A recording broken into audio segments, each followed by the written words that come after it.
During the summer of 2003, events in the northeastern United States involving a strange human-like creature sparked brief local media interest before an apparent blackout was enacted. Little or no information was left intact, as most online and written accounts of the creature were mysteriously destroyed. Primarily focused in rural New York State and once found in Idaho, self-proclaimed witnesses told stories of their encounters with a creature of unknown origin. Emotions range from extremely traumatic levels of fright and discomfort to an almost childlike sense of playfulness and curiosity. While their published versions are no longer on record, the memories remain powerful. Several of the involved parties began looking for answers that year. In early 2006, the collaboration had accumulated nearly 24 documents dating between the 12th century and present day, spanning 4 continents. In almost all cases, the stories were identical. I've been in contact with a member of this group and was able to get some excerpts from their upcoming book. A suicide note from 1964. As I prepare to take my life, I feel it necessary to assuage any guilt or pain I have introduced through this act. It is not the fault of anyone other than him. For once I awoke and I felt his presence, and once I awoke and saw his form. Once again I awoke and heard his voice, and looked into his eyes. I cannot sleep without fear of what I might next awake to experience. I cannot ever awake. Goodbye. Found in the same wooden box were 2 empty envelopes addressed to William and Rose, and 1 loose personal letter with no envelope. Dearest Linny, I have prayed for you. He spoke your name. A journal entry, translated from Spanish, 1880. I have experienced the greatest terror. I have experienced the greatest terror. I have experienced the greatest terror. I see his eyes when I close mine. They are hollow, black. They saw me and pierced me. His wet hand. I will not sleep. His voice. A mariner's log, 1691. He came to me in my sleep. From the foot of my bed I felt a sensation. He took everything. We must return to England. We shall not return here again at the request of the Rake. From a witness, 2006. 3 years ago, I had just returned from a trip to Niagara Falls with my family for the 4th of July. We were all very exhausted after a long day of driving, so my husband and I put the kids right to bed and called it a night. At about 4 a.m., I woke up thinking my husband had gotten up to use the restroom. I used the moment to steal back the sheets, only to wake him in the process. I apologized and told him I thought he got out of bed. When he turned to face me, he gasped and pulled his feet up from the end of the bed so quickly his knee almost knocked me out of bed. He then grabbed me and said nothing. After adjusting to the dark for half a second, I was able to see what caused the strange reaction.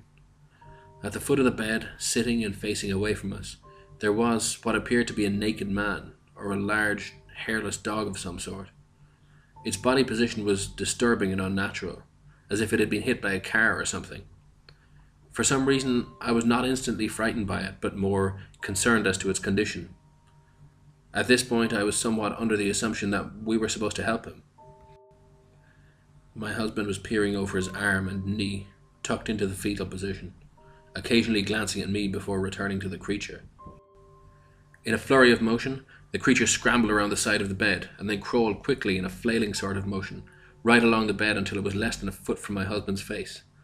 The creature was completely silent for about 30 seconds, or probably closer to 5, it just seemed like a while, just looking at my husband. The creature then placed its hand on its knee and ran into the hallway, leading to the kids' room.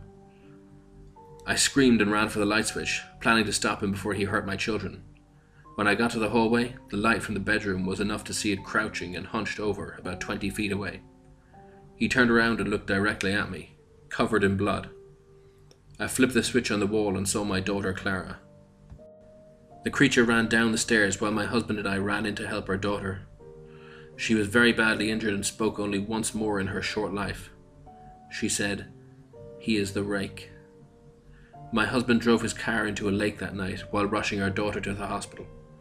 They did not survive. Being a small town, News got around pretty quickly. The police were helpful at first, and the local newspaper took a lot of interest as well. However, the story was never published, and the local television news never followed up either.